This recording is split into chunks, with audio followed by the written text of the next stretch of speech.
long time, I feel, since we've done a podcast together. I think we haven't done anything in a while. I don't know, it's been a while since we put a new podcast up. And we've seen many things, and we've been witness to many events in the last few X amount of times. Yeah. Months. Well, first off, we'll talk about the new Suicide Squad movie, because that was really cool. Yeah.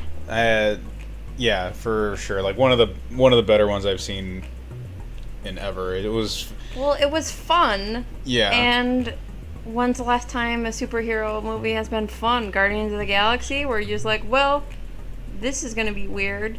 Cool. And I'm sure there's no connection to that. Guardians of the Galaxy was done by James Gunn, and you have him doing the new DC stuff too, and he's bringing that same rhythm that he has, that good storytelling, and just all around like genuine good movie. Yeah, because just the fact that every director, it feels like, besides him, wants to be the next like Dark Knight trilogy. Everybody's trying to hit that realistic, gritty, heavy quotes in my hands right now. They can't see, but it's everybody wants to be like you just said, gritty and realistic. And what would it be like if Superman had to pay taxes?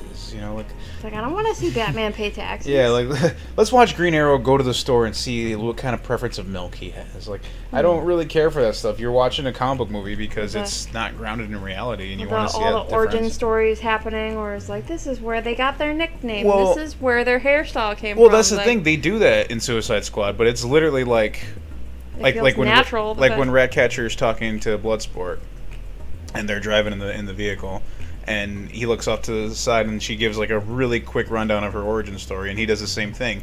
You managed to fit 2 entire origin stories within like 5 minutes of a car ride, and I liked that. I was like, that's cool. You're getting that out of the way because the first Suicide Squad wasn't as bad as I thought it was gonna be.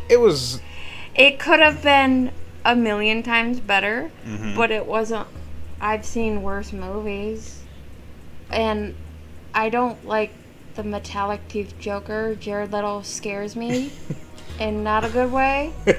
I don't mind him. He needs to be put in a home or something. I don't know. I don't mind it. He's barely in it anyway. It was a cool take on the Joker. I thought the look was. I didn't mind the look. I thought the tattoos. I minded all of it. The tattoos on the face were a little bit too much for me. But I mean, he was literally, that was just a crumb of what the movie was, which was the Joker. Yeah. But there was a movie that came out before the Suicide Squad movie. Well, I should just say Suicide Squad because the Suicide Squad is Anyways, there was a movie called Assault on Arkham, and it was about the Suicide Squad, or Task Force X, or whatever you want to call them, and that had all these great characters in it, and it was really well paced. It takes place in the Arkham universe from the Arkham Asylum games, and it was really, really good.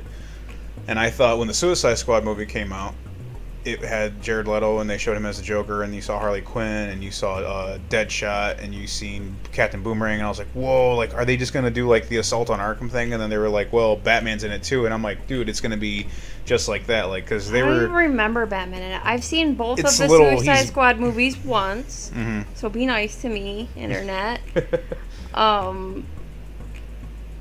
Initially the problem was...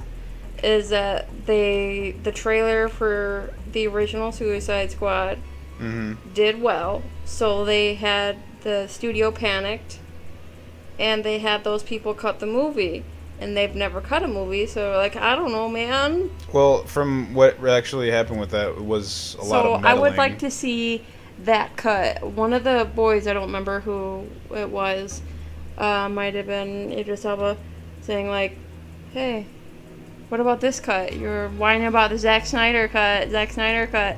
What about this cut? And that's only part of the cancel culture that I like of, hey, let artists be artists for a second, please. Well, it just goes with the whole idea of, like, you got to have room for your actors to put their little bit of input in there, too, because whether people like to admit or not, and I've been on that same level where it's like I don't feel like they need to get that much glory for a role that they play. I mean, granted, they embody it and they show it, but there's still a lot of the director and the writers that are pushing for this to go a certain direction. But you do have to leave that room for an actor to be like, hey, I think, why don't we try it this way? Yeah. And sometimes there's some that, really jump on it, and they kind of take it their own way really hard. You know, looking at you, freaking Edward Norton. Don't get me wrong, I like Edward Norton, but he's one of those that's like, well, if I can't exactly take it and do it how I want to, then it's awful. It's like, no, not really. Like, you're making movies. It's supposed to be fun. You're still getting paid to do a job. It's supposed to be fun. You're making movies. Yeah, but again, back to the topic of just the Suicide Squad movie that just came out on HBO Max. We're not sponsored, by the way. I wish. I love you, HBO Max. I do. Can you fix your interface, please? But other than that, the movie was great. Like I said, all around, just top to bottom, awesome. I thought all the actors were great. Everybody brought their A game, no matter how short or how long-lived or short-lived their roles were in the movie. It was good.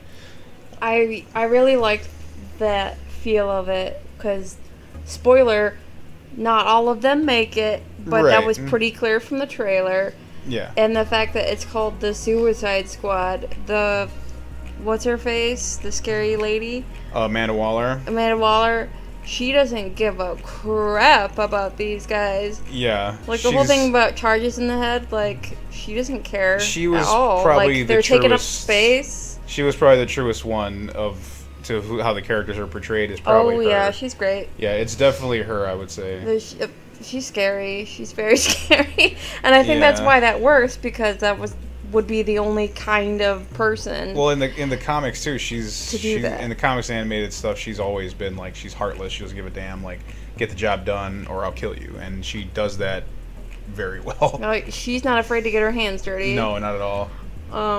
But it's usually, thank God, for the right side. The right side? What do you mean? Yeah, like the good guys in quotation marks. Oh. Well, there was no really good guys in the movie to me. Like, I guess the only one that you can really say was a good guy was Rick Flag. Yeah, Rick Flag. Yeah, he was a good guy. I love that actor. Guy killed it. Joel. He's great. Kinnaman. He's Kinnaman, like I think his name is? Icelandic or something. Yeah, he's Swedish, I think. He's. Yeah, I didn't like him. I had a bone to pick with him because I didn't like how he portrayed RoboCop. I didn't like him in RoboCop. Again, and you can't really throw it at the actor. That was just, I think that movie was just put together poorly. That's for a different different topic there. Yeah, well, just shortly, it's like recasting Mufasa. Yeah, there's a voice and a presence that's there. Yeah. Yeah, so there's nothing he could have done. It's fine.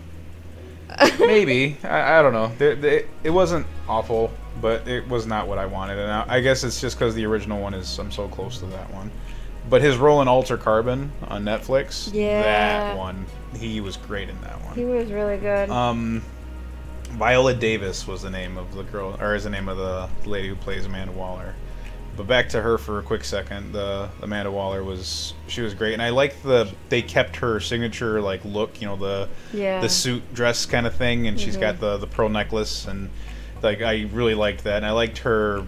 It just seemed really natural too, like how they carried themselves, like her with the workers, like when they're trying to figure out like if Weasel can swim or not, and she just kind of does like the slow turn at John, the guy behind the desk thing. He's just trying everything he can to not give her eye contact because it's like disappointing your mother kind of thing. Yeah, I was just gonna make the comment of like that's the kind of person that'll make you eat your vegetables. Yeah, for sure.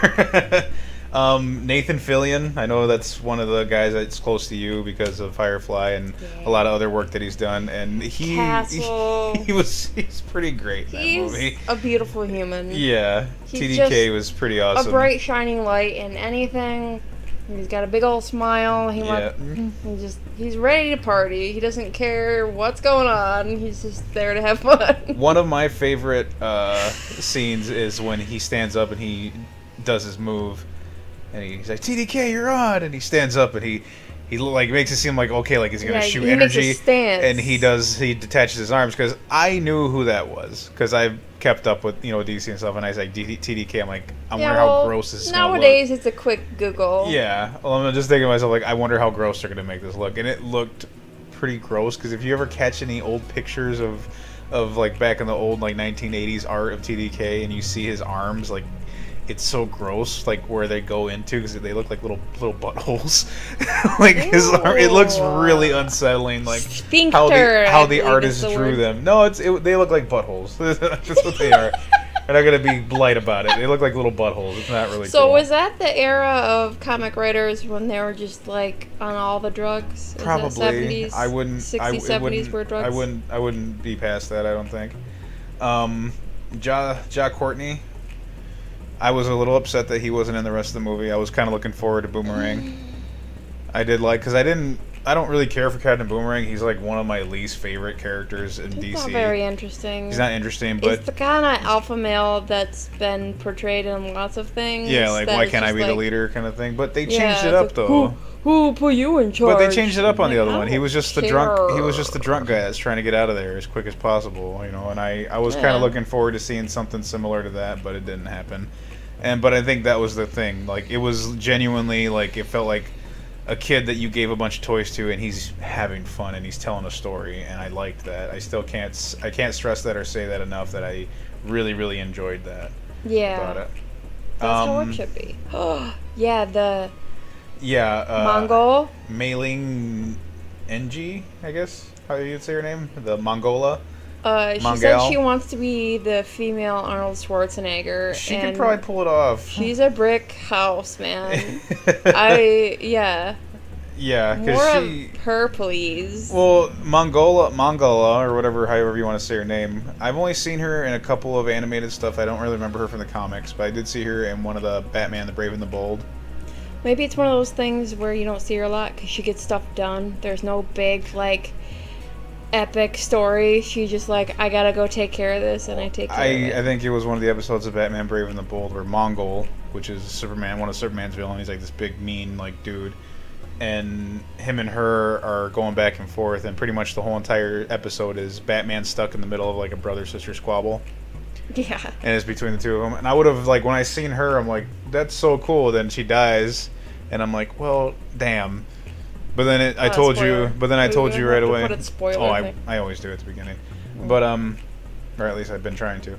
I told you I was like that would be cool to see, like that'd be the next one of the next villains in the movies would be bringing Mongol, because Mongol comes to Earth looking for his sister. He finds out his sister's dead.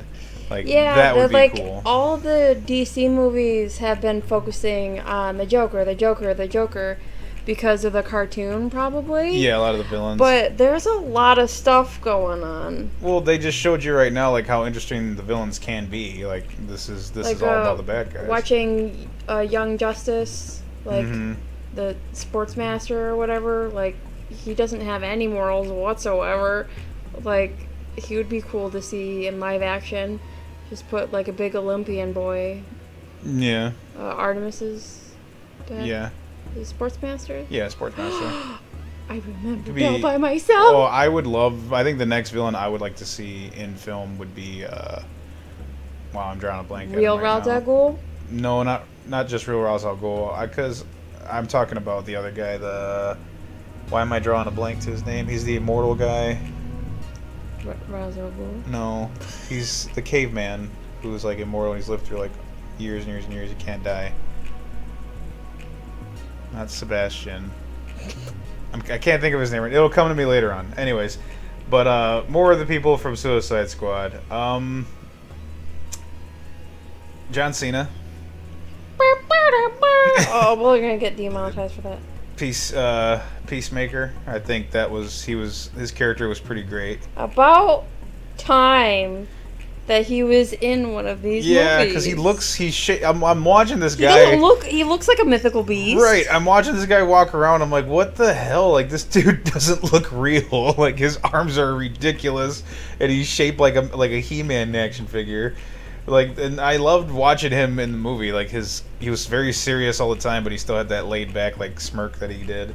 And I love just the little bit of like there's a scene where Bloodsport and him are next to each other, and Rick Flag's talking to the guerrilla warfare lady, or the little like whatever, the resistance lady, whatever, and she's like, "What about your team?" And he turns around. They both turn around, and he's doing something to Idris Elba's, to Bloodsport's armor, and he's like slapping his hands away, and they both do like the quick for like a quick second they do like the hand slappies at each other, and then they both like look back and they kind of stand up straight.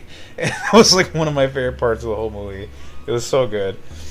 I love that part. And he was got a character arc in there, like where you make it seem like he's going to be just this goofy dude, but then he kind of turns over to be a little bit psychotic there at the end, where he's fighting Rick Flag, and that whole poor sad ending there, where they're fighting each other and he stabs him, and like I said, like I told you, like you could tell he didn't want to do it, but he still did it. Like he's a psychopath. Like there's still something wrong with him. He's still a bad guy. Yeah. It goes without saying, I don't even feel like we need to even waste time saying it, but we're going to say it anyways. Like, Margot Robbie.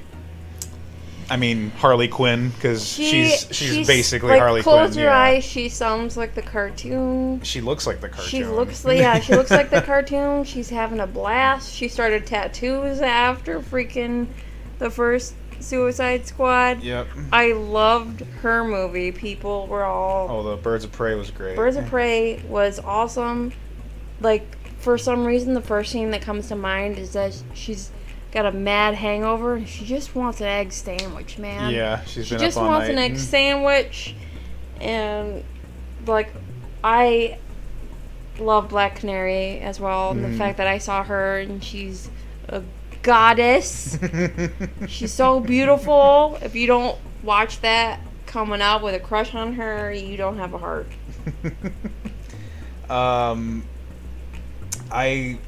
She's as much the character as Robert Downey Jr. is Iron Man, and how much like Hugh Jackman is Wolverine. Like those people, they to me like you got they are those people now. Like that's who you're gonna always be for the rest of your life. And I'm sure they have more into them and more to them as far as acting chops go, but it's still something that like that's you now. Like anybody else who they try to play that character is just never gonna do as good. Like to me, anyways. Idris Elba was amazing in the movie, as he always is as well. Like Idris Elba, I don't think I've ever seen him in any role that I didn't like him in. And I love that they let him keep his accent, because I always hate when they make Idris Elba cover his accent up, because like he's got a great accent. Like I love his English accent. He's got a great one. And I did for a second had a little bit of Vandal Savage. That's the one. I thought it was something. Yeah, I would love to see Vandal Savage in the movie, but I didn't really understand, and then I just kind of threw it away as much as right when I started to question it, I threw it away. The whole his weapons kind of like materializing almost, like his tech didn't make any sense to me. Yeah. Because he's got like these little like it almost felt like he was like a Legos character for a second, because he pulls out these little boxes and then it turns into like him with like no neck and stuff. Yeah, like a little Lego guy with his little like cup hands. Right. But yeah, I was a little upset about that for like a half of a second, and then it's like, I don't care. Yeah, like it's that's when you have to stop and be like, it's a comic book movie, it's comic book stuff. And a lot of people can't tread that line. It's like it's either over the top or they take it too seriously. And I felt like this was a happy middle ground for sure. Oh, it was a beautiful middle ground. Because there were several things with like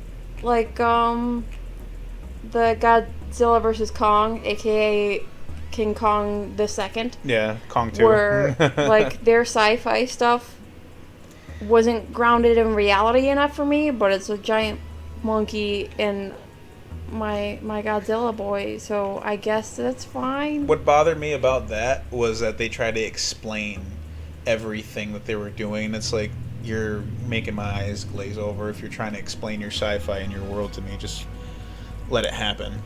I think that's what I also liked about I almost said Mortal Instruments, the Shadow and Bone series, because they're like, here's this world, it's vaguely Russian based, bye, and they just kind of like, there they are, that's where it is. It was like, oh man, I haven't had that in forever, because they used to do that in the 80s and 90s. They're like, here's a movie. Yeah. Here's guy stuntman's being paid in beer, we're having fun, it's good.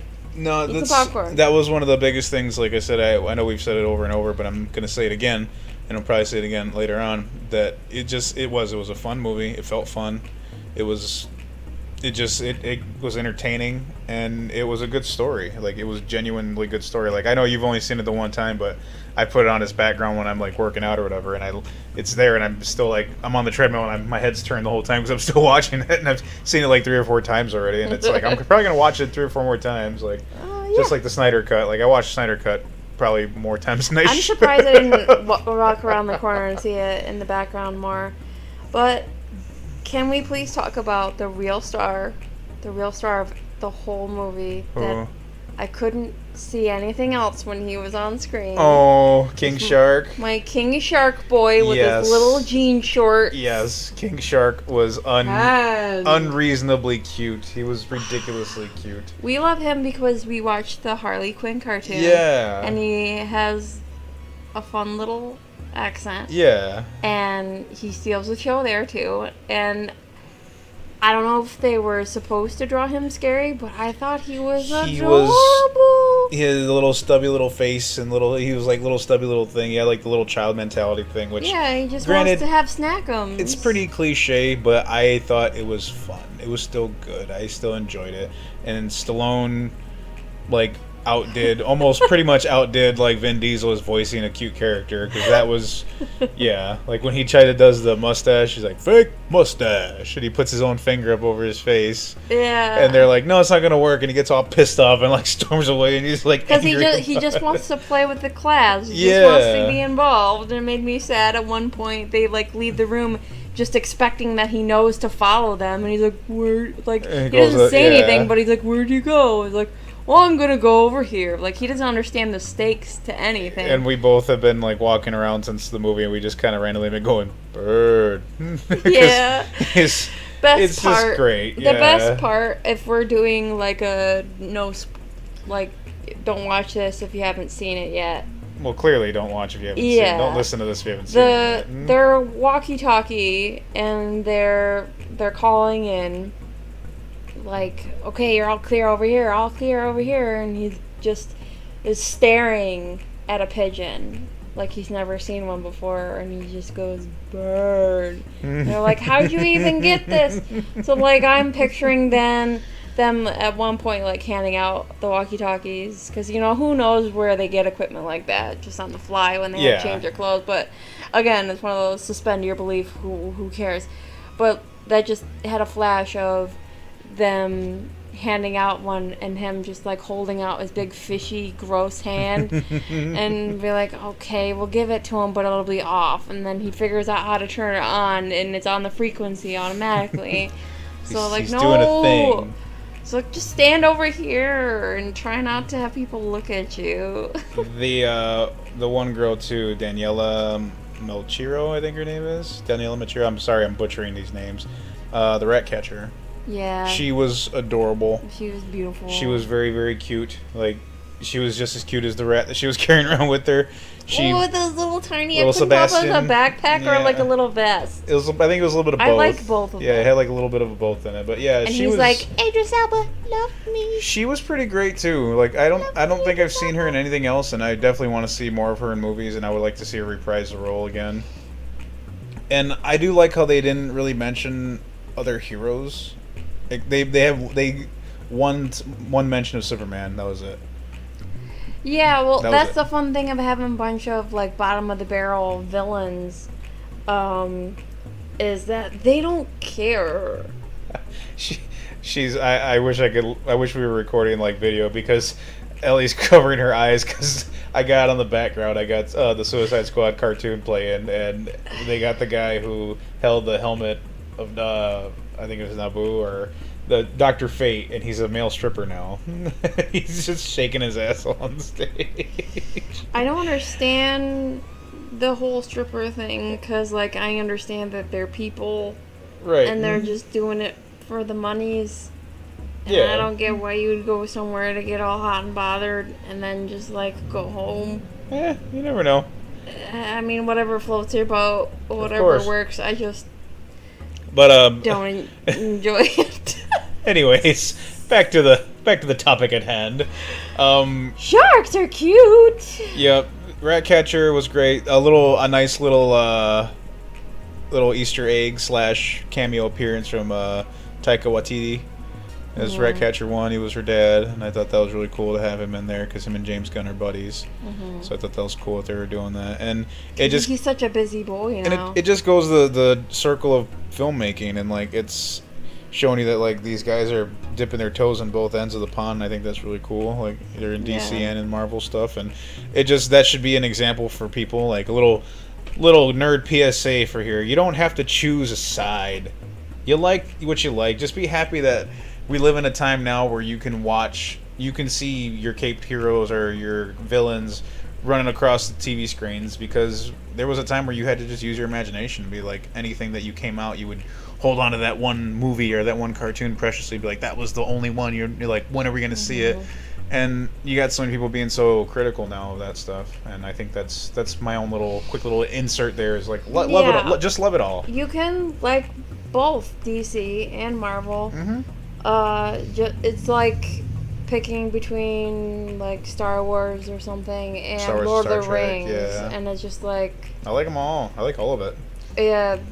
I like some more than others, which is perfectly fine. But but to sit there and be like, this is better than that. I mean, like just flat up like stomping on one, being like it's shit compared to this one. I think that's just rude. Yeah, that also goes hand in hand with the generalization of like all of this is something, all of that is something, all of this gender is this way, and it's like no, don't do that.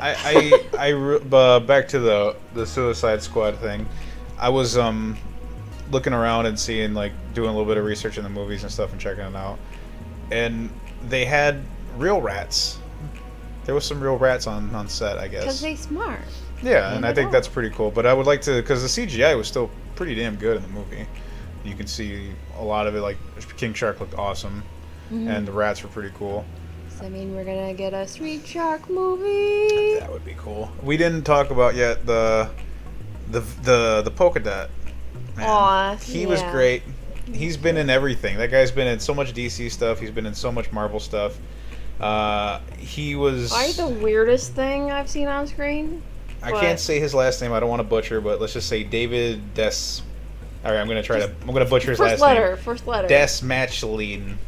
David D. Okay, we're just gonna say David D. See, that's better. He's Polka Dot Man, and he killed it. He was awesome. He's been in so much DC stuff, so much Marvel stuff, and we're all gonna die. I hope so. Right, and his character is one of the most adorable things I've seen in a long time, and a cool little nod. There's a part in the beginning where he's coming off. They're taking the inhibitor collar off, so his powers can work again because he's been in the prison or whatever. And as he's leaving, there's a guy talking shit to him in the line, and he's like, "Hey, Polka Dot King, you want to come to my daughter's our Polka Dot Man? You want to come to my daughter's birthday party?" And like they were talking shit to him, whatever. And he's walking by. The guy who said that to him, I didn't realize it till my second watch through. He's the Calendar Man. Right, and he's the Calendar Man's gonna talk shit about Polka Dot Man, and he's got. I didn't realize that because he's got March. He's got all like January, February. He did have weird tattoos. Yeah, he had all the days of the month going around his head, and I was like, that's Calendar Man. And then I was like, wow, wait. First off, how dare you, Calendar Man, talk shit to the Polka Dot Man? And two, David D's playing Calendar Man in the animated Long Halloween movie that's coming out. And I'm like, that's pretty cool little things. Can you explain to the class who Calendar Man is, just so they can be just as confused? Calendar Man, from my knowledge, what I remember from the comics, the biggest Orcosaurus is an awful. He's one of the worst villains in my opinion. He kills each month, and he connects the murders to the holidays of each month. Yeah. That's one of the ones I remembered. His crimes that he commits are monthly holiday related. That's his shtick. Yeah. He's one of the bad guys that Batman literally will just not look at and throw a battering at and knock him out and then just put him in a cell. But I'm talking all this crap and saying all this bad stuff about him, but he's actually one of the bigger villains of the Long Halloween, which is a really good storyline. I'm not going to give too much of that. That I will not spoil. That you will have to check out on your own. That is really good stuff. I don't know nothing about that. Oh, it's good stuff. But another one that was in there that I don't think we went over either was your former doctor, former Doctor, former Doctor Who. Oh, Peter Capaldi. Yeah. His mannerisms, I don't know if it's because that's the first real thing I saw of him in, because he's in an office space like sitcom where he uses beautiful, long, strange cuss words. Something about a bag full of kittens or something. They're amazing. There's compilations all over YouTube. Go look at it. You don't even have to watch the show. But so I either seen him violently cussing or being the doctor. And I know he's a nerd because I remember him talking on a talk show that when he was a little kid, he wrote into the show saying that he wants to be the doctor one day. Aw. So I was like, oh, he's a sweetie pie. The thing on his head was really weird, but he was kind of at some point, I think, slipping into that. Where it's like, oh, this big beautiful creature didn't have anything. Yeah, like, he didn't mean any harm. Yeah, he starts kind of going off a little bit there at the end. He kind of like, he's one of those people where you give him a moment to talk and he'll just start like Miles Dyson. He'll just start freaking out and going off. Yeah, but he's got one of those voices that he'll be like, oh, yeah, okay. You don't mind listening to the guy. Yeah. He was pretty cool. He looked exactly like the character from the comics too, which I really appreciated because a lot of times your look of characters from comic books doesn't interpret well on the screen. You know, that's notorious. That's a notorious thing. I've always gave them lenience on that because, like, I love Hawkeye very much, but his original purple costume is ridiculous. The weird little head fan fin things like that. Yeah. That was actually his outfit he had from when he was in the circus. So that was supposed to be his circus. He was in the circus too? Yeah, he was in the circus. Oh my god. Yeah. Oh yeah, little origin nod there. We should make a compilation video of how many heroes were in the circus. Yeah. Sounds like something we can do. Another thing that we haven't talked about at all was the big bad, the big villain in the movie, which was Starro the Conqueror, which was so cool to see. He's a big, fearless boy. It was so cool to see him. Well, it was kind of sad there at the end, too. Like, I was happy in space. Yeah, he was happy in space amongst the stars, and I was like... Freaking Americans. Yeah, because his character in the comics was... I don't remember a lot around him, but I do remember him being the iconic Justice League, or Justice Society cover. Or no, I think it was Justice League, or it was on the cover of the I've seen comic. Him in stills in comics. There's I'm a like, spread. Well, that's ridiculous. There's an iconic spread that shows like all the Justice League fighting Starro, and he's like opened up and he's fighting all of them, and he's got like the one eye and stuff, and it's just so cool to see like they did something almost like that. Yeah, and his eyeball goop was pretty. Yeah, icky. I wanted my secret ending I had in my head. I was like, man, this would be so cool if like all this shit's going on, and then just out of nowhere you hear like a sound break, like a sonic boom, and the camera pans up and Superman just flies through Starro. Like, oh, that'd been so cool. Just like a quick little cameo. You wouldn't even have to see his face. You just see him in the air, and then Superman they just would run. have been all over that. Right. That's the problem of doing like an interconnected universe thing. Is like, where's this guy? Where's that guy? Where's this guy? Well, yeah. But he did say, Amanda Waller does say that he put Superman in the ICU. So was he still in the ICU? Yeah, maybe that was a recent development. Yeah, maybe that was the thing, because we all know Batman's not going to go fight a giant starfish. Yeah. Sorry, I mean I love Batman. That's my boy. But in that movie, like in that universe, it seems like he had bigger fish to fry. I think maybe this was going on during Justice League stuff. That kind of thing. When it gets too real, because I've been watching a lot of the cartoon movies with you. That like for example, when everyone flies away, he's like, "Well, I'm just a dude," so he just kind of takes a moment to go like. And so I have this image in my head that if he was like looked up at Starro, he'd be like, "Huh," yeah, and then he'd be like, "Well, I should call somebody." That or he's like, I'm just gonna fly I'm gonna remote drone control the Batmobile and just crash it into him and pull him up. And if that doesn't work, I'm gonna go home. You guys got this. Finger guns at all, y'all. I believe in you. I'll just wait until I'm in peril and my boyfriend Superman will come save me. Yeah, pretty much. The hard bromance of those guys. My best boy. I did. Yeah, like I said, I think we've pretty much touched on almost all the characters in the movie. It was good though. Bird.